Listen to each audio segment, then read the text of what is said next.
Bienvenue sur le podcast Cosmic Artist, l'art de l'astrologie.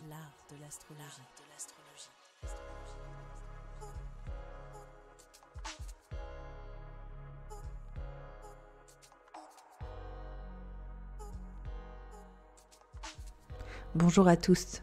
Aujourd'hui, on va aborder une thématique que j'ai mis un peu de temps à mûrir.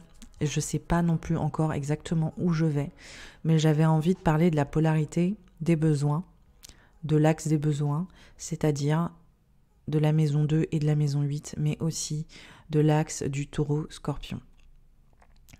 Pourquoi ? Parce que on a eu la première éclipse en taureau, une pleine lune, ça va continuer en 2022, en 2023. À l'heure où je vous parle, on a un amas de planètes en Scorpion qui oppose Uranus, qui fait un carré à Saturne et qui active le carré d'Uranus et de Saturne de 2021. Donc cette fin d'année, on le savait, elle est extrêmement tendue et il y a beaucoup d'insécurité qui réémergent. Beaucoup d'insécurité, beaucoup d'instinct, de survie aussi, de réactions viscérales, émotionnelles, de peur, de choses qui sont là. Et bref. Donc, ça m'a inspirée pour faire cet épisode. J'avais vraiment envie, du coup, en parlant des besoins, de parler des besoins qui soient matériels vis-à-vis du taureau et des besoins psychologiques et intérieurs, émotionnels, qui est plus corrélé au scorpion. Et je vais faire un détail précis de ces maisons-là après, et aussi comment est-ce que vous pouvez regarder comment mieux analyser vos besoins et avoir peut-être aussi une nouvelle perspective sur vos besoins en regardant votre carte du ciel. Pour ceux qui ont fait mes ateliers, ils vont bientôt être disponibles aussi de manière permanente. Donc si vous ne savez pas regarder vraiment votre carte du ciel, je vous invite à regarder mes formations, parce que je pense que vous pourrez trouver votre bonheur, justement pour commencer à vous explorer vous-même. Ce que j'ai envie du coup d'évoquer, c'est d'une part la notion de l'argent, comme je l'ai dit, du monde matériel, et d'autre part cette notion psychologique de sécurité émotionnelle. Ce que je vois beaucoup en ce moment dans le monde spirituel, dans le dev perso, dans le développement personnel, c'est la notion que l'argent, c'est une énergie. C'est un flux au-dessus de nous, divin, où il y a des nuances, parce que les coachs ou plein de personnes qui vont utiliser ces préceptes-là vont le verbaliser différemment. Mais en tout cas, l'argent est énergie, l'argent est neutre. L'argent est une vibration à laquelle on devrait se connecter, à laquelle on va se câbler si on développe cette partie de nous-mêmes, si on commence à ouvrir l'espèce de je ne sais quoi qui va prendre ce flux abondant d'argent qui est là quelque part et qu'on doit réussir à attraper. J'ai plein d'images qui me viennent, j'ai le truc de la fête foraine avec le truc impossible là avec les petits nounours, j'ai le papillon et la fleur qui vient mettre son pistil pour prendre le sucre, c'est mon imaginaire qui part dans tous les sens, mais en tout cas, l'argent c'est cette chose, cette énergie. Maintenant, on a tout un tas de préceptes, de concepts pour manifester, pour aller capter ça, capter cette énergie sublime et divine. Ça me dérange un peu. Déjà, j'ai quelque part adhéré dans le sens où je me suis intéressée, ça m'a ouvert l'esprit. Je me suis dit, ah tiens, c'est étonnant, c'est nouveau. Ça me permet de réfléchir aussi sur cette valeur-là, alors que je ne l'avais pas du tout fait auparavant. Voilà. Mais à terme, j'y suis quand même revenue sur ces préceptes-là et sur aussi le principe de neutralité. Pourquoi ? Parce que pour moi, l'argent, il a un impact énorme.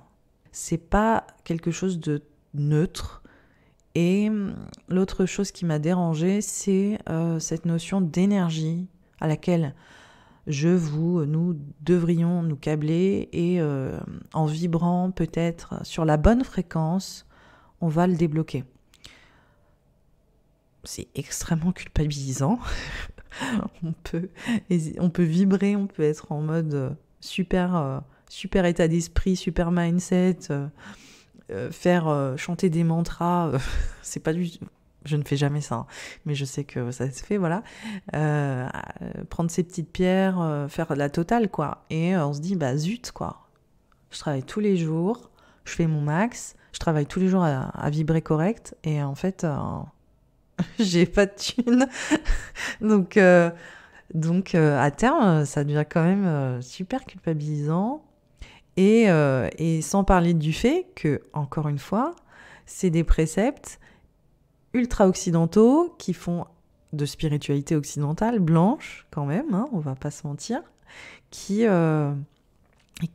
font totalement abstraction, qui contournent complètement les enjeux systémiques qui font qu'il y ait des personnes et des populations, des communautés qui soient vraiment écrasées, qu'elles puissent pas accéder à ce flux magique de l'argent qui est censé, se débloquer. Et voilà, il y a cette espèce de déconnexion au réel qui est vachement dérangeante. Alors, peut-être que je suis la seule à le penser, mais pour ceux qui n'ont pas entendu d'autres épisodes, il faut que je refasse quand même un petit background check là pour moi. C'est que j'ai grandi en Inde, j'ai été témoin en fait d'une pauvreté, je pense, qui n'est pas imaginable en France, sachant que en plus moi quand j'y étais, la mondialisation en Inde n'était pas là. Ça veut dire qu'il n'y avait que Pepsi. Je crois que la seule chose qui était accessible là-bas, c'était Pepsi Cola, c'était la bouteille en verre, et c'est tout. Il n'y avait pas d'autres signes de mondialisation. Aujourd'hui, en Inde, c'est quand même différent. Voilà, il y a tout ce qu'il faut, il y a McDonald's et la Total, voilà. Mais quand j'y étais, je veux dire, le paludisme, la lèpre, j'évoluais en voyant ce genre de choses. Je me souviens, on allait dans des centres de gens malades de la lèpre qui faisaient la queue pour avoir à manger et ils se faisaient servir dans leur pagne. Et ça, je m'en souviens comme si c'était hier. Voilà. Et voilà, bref, il y avait la peste aussi, soit dit en passant, en parlant de pandémie. On a été en quarantaine à cause de la peste, etc. Donc, il y a quand même un truc qui me chiffonne vraiment sévère, c'est le fait de dire « Ah voilà, il y a ce flux d'énergie, il faut vibrer, il faut que ci, il faut que ça, je vais te coacher, tu vas manifester que, tu vas appeler Lakshmi. » Lakshmi, c'est la déesse de l'abondance en Inde. Et voilà, parce que j'ai vu, c'est ce genre de choses en termes de coaching et en termes de manifestation de l'argent et de l'abondance. Et le fait que, voilà, l'argent, théoriquement, c'est quelque chose de totalement neutre. Alors, ma vision de l'argent, sachant que ce qui est aussi intéressant, c'est que j'ai un parent qui a extrêmement bien réussi sa vie, plus que bien au-dessus de la norme, et du coup, j'ai eu aussi accès à un niveau d'aisance financière qui est très très loin de la classe moyenne. Si je le dis avec pudeur, voilà, c'est pas mon cas aujourd'hui. Moi, je suis pas du tout au-dessus de la classe moyenne. Enfin, je suis dans la classe moyenne, mais voilà. Mais j'ai vu un niveau de richesse, j'ai pu évoluer dans une population ou des personnes ou un certain style de vie qui était riche, quoi. Et en même temps, vivant en Inde, et du coup, c'est d'où mon problème identitaire costaud, c'est que je faisais des allers-retours, en fait, entre une vie en Inde, dans des ashrams avec ma mère qui était dans le dépouillement et qui vit dans une idée de pénurie qui est constante, et voilà, c'est son rapport à elle, et mon père qui était absolument dans un état d'opulence et de réussite, et ce contraste hyper violent entre ces deux mondes dans laquelle j'ai évolué, et qui finalement, la seule corrélation qui est entre ces deux façons de vivre, la sécurité intérieure, émotionnelle et psychologique, elle était absente. Voilà. Et du coup, c'est moi qui en ai fait les frais, quand même. Bon, eux aussi, mais voilà. Au moins, ils l'avaient choisi, pas moi. Et c'est ça qui me dérange aussi, c'est le fait de dire il n'y a pas d'impact. Sachant que, de mon expérience personnelle, l'argent, c'était un outil pour exprimer des choses qui étaient tues, qui n'étaient pas vraiment verbalisées de manière consciente. L'argent, pour moi, c'est une entité que l'être humain a créée. Voilà, c'est pas cette énergie organique qui est là depuis toujours, qui fait partie du fondement de l'univers depuis. Voilà. Donc ça me dérange. Et c'est une créature, c'est l'enfant des êtres humains, quoi. Et pour moi, c'est cette espèce, comme Internet d'ailleurs. Hein, je trouve que l'argent et Internet, pour moi, c'est une créature qui a été faite par les humains et qu'ils ont beaucoup de mal à gérer. Et à avoir un rapport sain avec, et à comprendre comment l'aimer et comment le canaliser, quoi. Voilà, donc par contre, c'est sûr qu'il faut le canaliser, il faut le gérer, mais c'est quand même une création humaine, et c'est cette espèce de... Pour moi, c'est un miroir, en fait, ce sont des miroirs, l'argent ou Internet, qui représentent bien notre rapport à nous-mêmes. En fait, comme un enfant, comme un parent qui va éduquer son enfant, à un moment donné, la façon dont l'enfant... va vivre sa vie et se comporter, ça va être le miroir de ce que le parent a fait. Il y a ce rapport vraiment toxique de dire l'argent c'est ça, l'argent c'est ci, l'argent c'est truc, l'argent c'est un outil de domination, l'argent c'est X, Y, Z, et on a cette espèce de rapport ultra ambivalent et toxique avec cette création-là. Et pour moi, après ça c'est mon vécu, hein, ça c'est ma perspective très personnelle avec ma vie, mais j'ai l'impression que l'argent, c'est cette espèce d'outil qu'on utilise pour exprimer notre inconscient de manière détournée. Et ce que j'ai beaucoup noté, mais ça c'est voilà, vis-à-vis de mon enfance ou même extérieurement, c'est cette espèce de réceptacle de toutes nos problématiques profondes intérieures non résolues et qui vont se caler sur l'argent.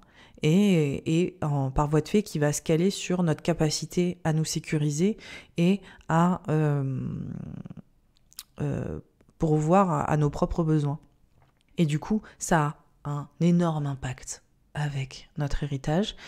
L'argent a plusieurs dimensions. L'argent existe déjà dans le cercle familial, et on va dire qu'il y a un système vis-à-vis de l'argent dans la famille. Il y a des systèmes qui sont mis en place avec l'outil argent dans les cercles familiaux, où l'argent va prendre une posture particulière, et après l'argent existe au niveau collectif, et du coup il va également montrer justement toutes les problématiques humaines et collectives et les dérives, et comment est-ce qu'on arrive à se coordonner tous ensemble ou pas, et comment est-ce que ça raconte en fait notre humanité.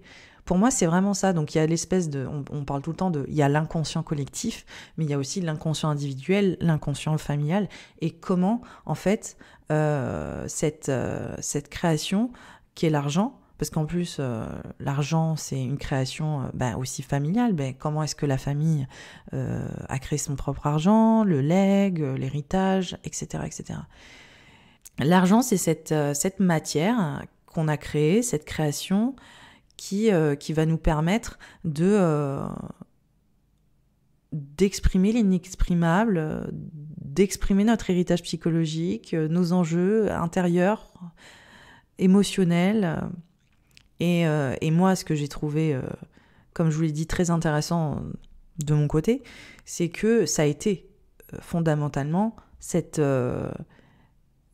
notion de « Ok, il y a d'un côté une vie en pénurie, et il y a une vie dans l'abondance, et là je parle dans la matière, totalement extérieure, ça c'est mon vécu, mais au niveau intérieur, il y avait constamment ce manque et cette pénurie et cette espèce de non-possibilité d'assouvir les besoins émotionnels et psychologiques primaires. Voilà. Et c'est ça qui me dérange aussi dans cette mouvance en ce moment de prise de conscience et de reconsidération sur l'argent, c'est que il y a cette corrélation de, bon voilà, en gros, si tu vibres, super, tu vas avoir l'argent, tu vas te connecter au flux de l'argent, magnifique, et en même temps, techniquement, ça représente comment toi tu te sens à l'intérieur. Et honnêtement, je suis pas top d'accord avec ça. Pas du tout. Parce que je l'ai vérifié. Et c'est souvent, ça crée beaucoup de problèmes parce qu'il y a beaucoup de gens qui croient ça. Donc en fait, ils sont dans l'accumulation matérielle, ils vont aller chercher des preuves dans la matière qu'ils veulent aller bien. Et en fait, c'est un pansement sur une blessure terrible. Enfin, ça n'a aucun sens en fait. Et d'ailleurs, c'est vécu comme ça par des personnes qui vont essayer de gérer leur tourment psychologique en les comblant dans la matière. Et d'ailleurs, quand je dis la matière, parce que ça c'est très intéressant avec l'astrologie, c'est le taureau, donc, enfin la maison 2, donc ça peut aussi avoir avec la nourriture, et donc on compense dans la matière en accumulant, mais on peut l'accumuler aussi dans notre corps, on peut manger, on peut ingérer constamment une substance pour combler quelque chose, et c'est aussi cette espèce de matière argent, et c'est pareil. Hein. Tout ça pour dire que pour moi, il n'y a pas vraiment de cohérence nécessaire à l'abondance financière et l'abondance émotionnelle et psychologique. Et je dirais même qu'en réalité, c'est deux choses c'est très bien de les corréler, et il faudrait, mais en fait qui se développent à part. Et il y a des personnes qui vivent dans une abondance et dans une sécurité émotionnelle où ils savent qu'ils peuvent compter sur leurs proches, sur leur cercle, quoi qu'il en coûte. C'est exactement le bon terme. Et d'autres personnes qui ont quelque part tous leurs besoins et plus d'ordre primaire, voilà, matériel, qui peut être comblé. Et derrière, il y a une espèce de néant psychologique et émotionnel qui est terrible. C'est un grand désert. Et souvent, il y a cette notion de quelque part, c'est corrélé et pareil, c'est tout qui vient ensemble, etc. Voilà, donc ça c'est des choses qui sont quand même vachement compliquées, et c'est ça que j'ai envie de dire aujourd'hui, c'est en fait s'il y a qu'une chose à retenir de l'argent, c'est que c'est méga complexe, c'est pas quelque chose qui est là, flux, il y a une déréalisation en fait, il y a une déconnexion du réel en fait, il y a une déconnexion du réel parce que l'argent, en fait, c'est totalement systémique, c'est encore lié au privilège. Il y a des personnes qui ne peuvent pas juste se connecter au flux de l'argent ou à l'énergie de l'argent, qui font partie d'un système où ils sont oppressés, où juste ils ne peuvent pas se développer normalement. Après, il y a le pays dans lequel on est né. Enfin, je veux dire, ça, c'est encore une dimension qui est ultra, et j'ai envie de dire, purement occidentale et blanche, quoi. Enfin, ou en tout cas dans les pays à prédominance blanche, où on va créer ces théories-là, alors que, peut-être aller faire un tour ailleurs. Enfin, je veux dire, c'est quand même plus compliqué que ça. C'est plus compliqué que ça. Il y a des gens qui prennent des bateaux, qui veulent se connecter à l'énergie de l'argent et qui vont mourir en pleine mer. Voilà. Et qui vont faire tout ce qu'ils ont pu. Et ils seront pas arrivés à destination. À un moment donné, c'est ça la réalité, quoi. Donc, je trouve que il faut prendre vraiment du recul et je pense qu'il faut... C'est magnifique de guérir, il faut absolument guérir. Il faut absolument travailler sur tout ça. Et rester ancré dans le réel, ancré finalement dans les enjeux sociétaux et humains. Voilà, parce que, comme je l'ai dit, l'argent est créé par l'homme, et l'argent, comme Internet et comme d'autres choses, est vraiment, vraiment en réaction, comme un enfant vis-à-vis de son parent, au niveau systémique, que ce soit collectif, individuel ou familial. Il y a cette... pour moi, s'il y avait une cohérence, une logique vis-à-vis de l'argent, ce serait probablement celle-là. Et après, c'est extrêmement compliqué. Pourquoi est-ce qu'on a le rejet de l'argent ? Pourquoi est-ce qu'on a de la culpabilité quand on n'en a pas ? Pourquoi est-ce qu'il y a cette conviction intime que l'argent rend mauvais, que l'argent salit, que l'argent fait dériver vers ? Ça, c'est un mystère. Je pense qu'il y a plein de choses qui se sont reliées les unes aux autres. Il y a eu des abus de pouvoir, et encore une fois, il y a des personnes qui ont de l'argent mais qui n'ont pas eu un impact positif, et finalement, c'est une histoire, à mon avis, qui prend le pas sur le reste. Mais théoriquement, je pense que voilà, s'il y a plus de personnes qui ont envie de faire un impact positif et qui ne sont pas forcément intéressées par le pouvoir, ou en tout cas de prendre l'ascendance sur les autres, et qui vont avoir de l'argent, alors l'argent et sa dynamique risquent fortement de changer. Alors vis-à-vis de l'astrologie, c'est là où on va rentrer dans le vif. Comment est-ce qu'on peut regarder notre rapport à l'argent? Comment est-ce qu'on peut mieux se comprendre et déconstruire soi-même et aller se découvrir sous un angle différent grâce à la polarité du besoin, à l'axe 2-8. Allons-y.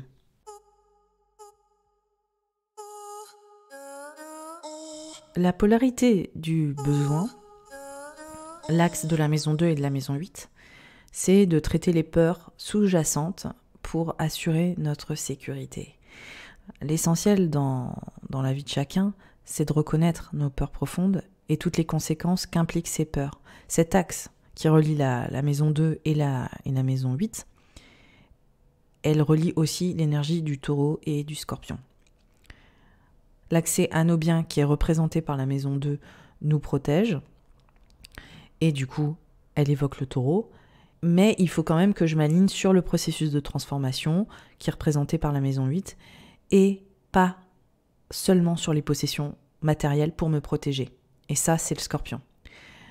Voilà, il y a ce mouvement, parce que pour moi, c'est ça, les polarités, c'est un mouvement, en fait, en totale corrélation, qui parle d'abord, et ça fait partie aussi de nos premières années de vie, de dire, d'abord, je découvre la matière, ça fait partie des premières étapes de mettre en bouche, je découvre la matière, je découvre la nourriture, je découvre le monde tangible, et ensuite, avec la maison 8, il faut que je puisse me transformer, il faut que j'aille dans une sécurité qui n'est pas seulement dans la matière, mais qui est dans mon monde émotif, mon monde psychologique et mon monde intérieur. Et c'est en allant à la rencontre de ce monde-là que je me transforme et que je trouve une vraie sécurité. Le taureau, il va dire aussi, je vais laisser personne me pousser dans un sens ou dans l'autre, me faire aller dans une direction que je n'ai pas envie. Ça, c'est vraiment le taureau. Et le scorpion, lui, va dire, mesurer l'impact que j'ai sur les autres, ça me protège. Donc on est sur on est sur vraiment deux notions complètement différentes où le taureau, il est bien dans sa propre condition et dans son rapport au monde tangible, et le scorpion, il va aller se mesurer à l'autre, psychologiquement se transformer, et c'est ça qui va le protéger, c'est en se rendant compte de l'impact qu'il a. Et c'est ces deux positions-là qui vont définir cette fameuse polarité de la maison 2, de la maison 8, de l'axe du besoin. Et pour être honnête, c'est probablement l'un des axes les plus difficiles à travailler, parce que personne, ou en tout cas très peu de personnes, veulent se plonger dans cette remise en cause de leurs valeurs. En fait, il est beaucoup plus facile de considérer la maison 2 comme celle des biens personnels en tout genre, et la maison 8 comme l'argent des autres, c'est-à-dire les biens que les autres nous donnent, et du coup aussi le scorpion comme cette intensité. Mais en réalité, il y a des dimensions tellement plus intéressantes, tellement plus profondes à aller explorer, et c'est ce que j'espère faire avec vous aujourd'hui. Au niveau fondamental, la maison 2, c'est l'indication de ce qui constitue notre sécurité personnelle. Voilà. Les signes et les planètes qui sont dans la maison 2, elles servent aussi de ligne directrice et elles indiquent le type de faculté, de capacité qu'on a à pouvoir développer, à concrétiser cette fameuse sécurité, et aussi les moyens avec lesquels on va développer notre estime personnelle. La maison 2, elle représente aussi notre richesse innée qui peut être exploitée, notre substance qui peut être cultivée de manière productive. En gros, c'est aussi cet endroit de nos potentiels, et en fonction de l'archétype du signe qui va se trouver dans votre maison 2 et des planètes qui vont se trouver dans votre maison 2, c'est un endroit qui situe vraiment votre développement, quoi, qui va vraiment vous valoriser. Alors, en plus de fournir une liste de nos capacités potentielles, la maison 2, elle désigne aussi notre rapport à la sphère de l'argent et des biens, c'est-à-dire aussi notre attitude avec le monde matériel, et aussi les conditions qu'on a pu rencontrer dans ce secteur-là, dans ce domaine-là, et la manière et le style avec laquelle on dialogue avec cette fameuse entité argent, là, et le développement aussi de nos compétences et de nos ressources, justement, comme je le disais, avec l'archétype présent dans la maison 2 et les planètes, comment est-ce qu'on va développer nos ressources, développer nos capacités pour venir à nos propres besoins. Les placements dans la maison 2, ils désignent aussi ce qu'on apprécie et ce qu'on espère gagner de la vie. Et ça, c'est vraiment super important parce que finalement, on base énormément de notre existence sur ces critères. Et la maison 2, elle vient montrer ce qu'on désire. Et l'énergie du désir, c'est une force très puissante. En fait, ce qu'on désire, ce qu'on valorise et ce qu'on apprécie détermine en grande partie ce qu'on attire dans nos vies. Ça, c'est un élément qui est réellement à prendre en compte parce que forcément, pour avoir, il faut vouloir. On a tous tendance à former notre sentiment d'identité et de sécurité principalement à partir de ce qu'on possède, que ce soit le corps, notre maison, notre compte bancaire, notre vie sentimentale, voilà, tout ce qu'on a l'impression de posséder, nos enfants, c'est pas terrible de dire ça, mais il y a des personnes qui ont cette sensation-là avec leur amoureux, leur enfant, etc. Mais en réalité, tirer notre identité de choses qui sont extérieures à nous, c'est extrêmement précaire et conditionnel, et c'est toute la complexité du taureau et que j'ai évoqué juste avant de décrire cette fameuse maison 2. Et de la maison 2, en l'occurrence, c'est de justement s'en remettre à l'extérieur, et c'est quelque chose qui peut nous porter préjudice. Et c'est là où, du coup, on va aller sur la maison 8, et c'est l'ordre naturel des choses. C'est de trouver ces fameuses ressources à l'intérieur de nous. La maison 8, elle a beaucoup, beaucoup d'étiquettes. Et vu qu'elle est en face de la maison 2, c'est mes valeurs, la maison 2, et du coup, la maison 8, ça peut être les valeurs des autres. Ça peut être pris aussi au pied de la lettre, parce que les signes et les planètes qui sont dans cette maison, elles vont évoquer la façon dont on va gérer financièrement au niveau de nos associations, comme le mariage, comme nos partenariats commerciaux, comme l'héritage aussi qu'on reçoit au niveau familial. Et voilà, et en fonction des planètes, ça va vraiment raconter quelque chose sur ce qu'on attend des autres, mais aussi la façon dont on va gérer l'impact des autres dans notre vie. Et la maison 8, elle est naturellement associée à Pluton et au Scorpion. Elle peut aussi être associée à Mars. C'est une maison qui est souvent étiquetée comme maison du sexe, de la mort et de la régénération. Ça, c'est parce que la maison 8, qui vient après la maison 7, c'est vraiment la dimension contractuelle, le choix de se lier à l'autre. C'est la balance, c'est vraiment cette décision prise d'être en partenariat, en couple avec l'autre. Et la maison 8, c'est ce que je dis souvent, c'est le nerf de la guerre. C'est vraiment les vrais enjeux après la décision. C'est l'intimité totale, c'est la fusion intangible entre deux êtres. Il y a un impact, c'est la notion d'impact, c'est le Scorpion. C'est les transformations inhérentes au choix d'être ensemble. La façon dont les personnes qui font partie de nos vies et notre héritage familial vont nous transformer, laisser des traces et nous confronter à nous-mêmes. Parce qu'à travers les relations, on est plongé dans le monde de l'autre. le sexe, l'intimité qu'on expose et la façon dont on va partager des parties de nous-mêmes, en général, c'est des secteurs qui sont cachés. Et le sexe, qui est souvent lié à la maison 8, peut être considéré comme une libération. Ce qui est propre à la maison 8, c'est cette notion de lâcher prise. C'est cette notion de se laisser aller à se lier à l'autre d'une manière qu'on ne pourra jamais pleinement quantifier.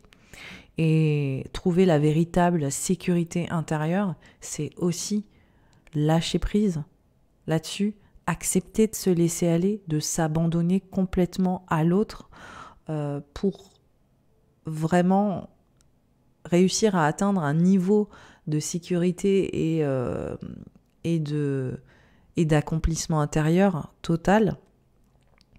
Et c'est pour ça que la sexualité, l'orgasme, c'est ce moment où, en fait, pour l'atteindre, il faut sortir de soi, en fait. Il faut sortir de soi, c'est un moment quelque part d'absence, c'est un moment qu'on appelle la petite mort.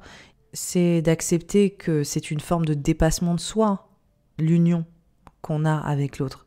On s'oublie, on s'abandonne quand on fusionne avec l'autre. Et la maison 8, c'est quand même bien plus que l'argent des autres. C'est, comme je le disais, c'est vraiment les ressources, c'est ce que les autres nous laissent, c'est ce qui nous transforme dans notre chair, dans notre psychologie, dans notre intimité.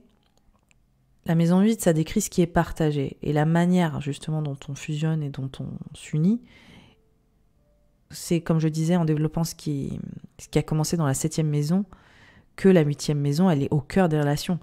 Et qu'est-ce qui se passe quand deux personnes, chacune avec son propre tempérament, son propre système de valeurs, ses propres besoins, ses propres ressources, tentent de fusionner, de s'associer. Ce que ça montre, en fait, cette maison 8, c'est que les relations, elles sont catalyseurs de changement. La maison 8, elle nettoie, elle régénère en faisant remonter à la surface les problèmes non résolus des relations précédentes et en particulier les problèmes psychologiques, émotionnels qu'on a en héritage, c'est-à-dire le père, la mère, les premières relations de notre vie et justement la survie. Parce que quand on est enfant, il y a cette dimension extrêmement primale de « il faut que je survive ». Il y a cette notion de vulnérabilité qui est très présente dans le cerveau de l'enfant, de se sentir à la merci de ses parents, qu'ils soient bons ou plus mauvais.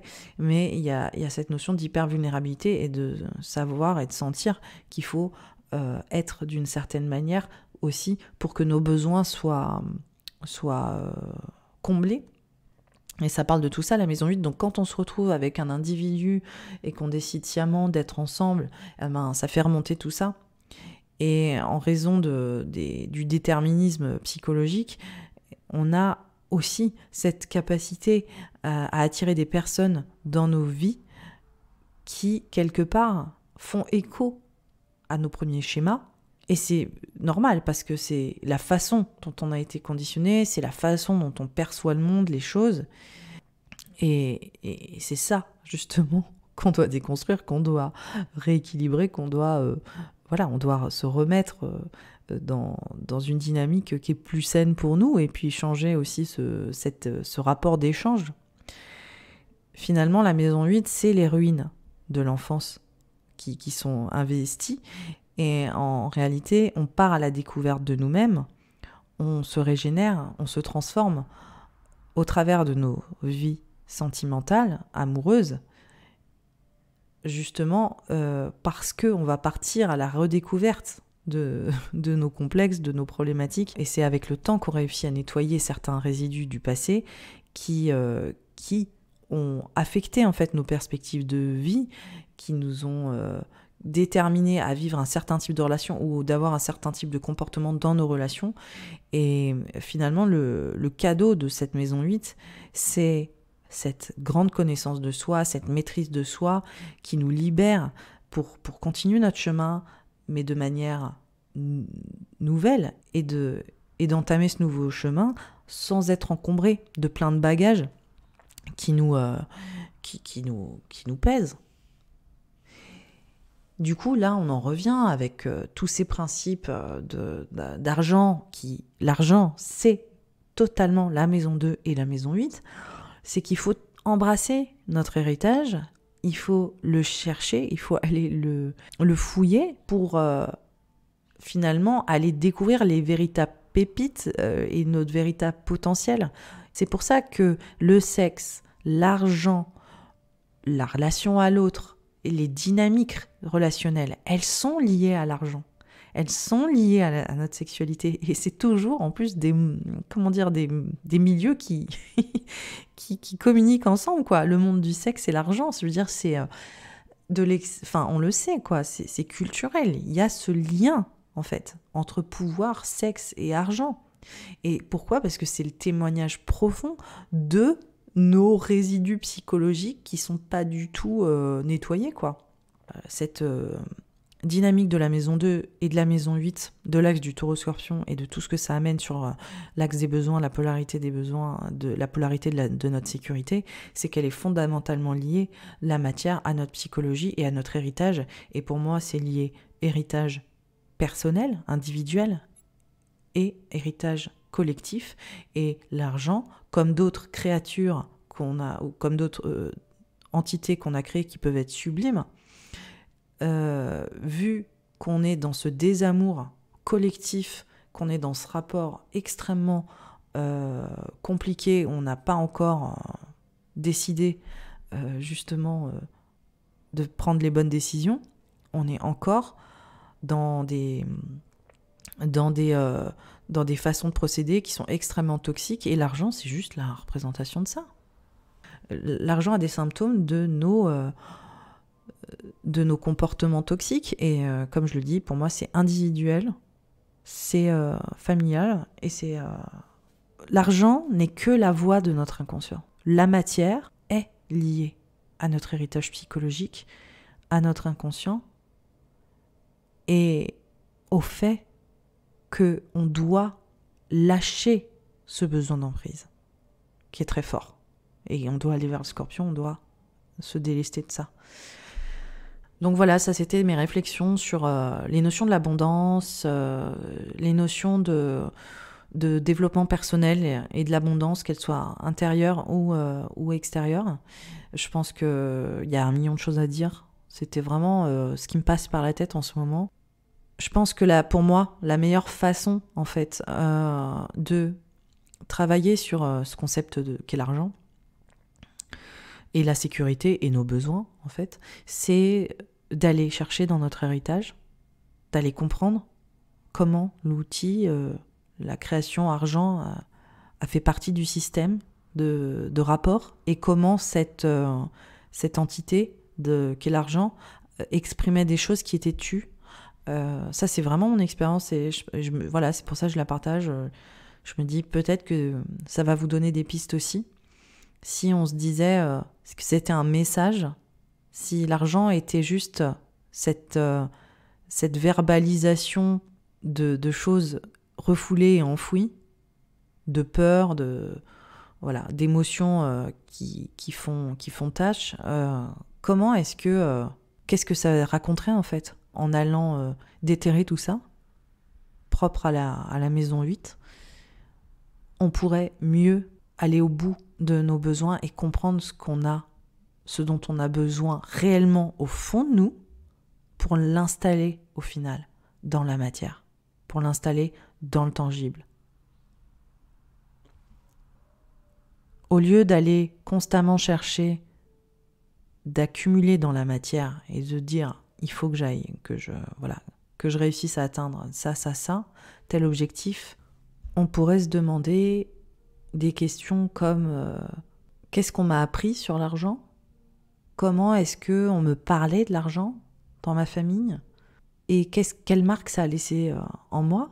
Comment est-ce qu'avec ça, j'arrive à subvenir à mes propres besoins ? Quel est mon rapport à la sécurité ? Et ce qui est intéressant, si on va un petit peu plus loin, c'est qu'en fait, c'est aussi corrélé à nos façons de nous lier à l'autre, de nous sécuriser profondément avec l'autre, de nous laisser aller avec l'autre, en fait.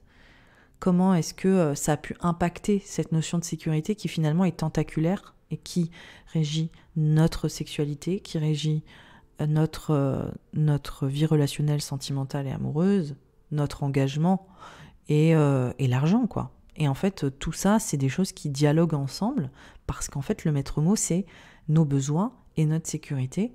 Et derrière, c'est juste des canaux d'expression. Et l'argent, il est particulièrement intéressant parce que la sexualité, on n'en parle jamais. Enfin, je veux dire, on n'en parle pas en repas de famille. Voilà, c'est un peu... Enfin, voilà, hein, mais c'est un peu compliqué. Et l'argent, en fait, c'est cette seule chose où il y a une espèce de détente pour dire des choses dessus qui sont extrêmement révélatrices, en fait. Et finalement, je pense que ça peut être un fil d'Ariane pour dire « Ah, là, il y a vraiment un sujet qui raconte les dynamiques psychologiques, émotionnelles, de manière vraiment profonde sur ce qu'on pense devoir recevoir, ce qu'on pense devoir mériter, ce qu'on n'a pas eu, ce qu'on devrait avoir, etc. etc. » Donc, c'était ma petite réflexion du jour. J'espère qu'elle vous a vraiment peut-être éveillé ou qu'elle vous a donné des pistes. Si tu as aimé le podcast, si tu as aimé cet épisode, n'hésite pas à t'abonner sur Spotify, t'abonner sur Deezer ou toutes les autres plateformes parce que ça donne à l'algorithme des indications comme quoi cet épisode et le podcast est cool et que ça va permettre peut-être à d'autres personnes de le découvrir, à me donner plus de visibilité. Et voilà, si tu as Apple Podcast, n'hésite pas à me laisser 5 étoiles, à me donner ton commentaire, à me donner ton ressenti. Ça me ferait vraiment, vraiment plaisir. Sur ce, je te souhaite une belle semaine. Je te souhaite un joli moment de réflexion avec tout ça. Belle journée et à bientôt.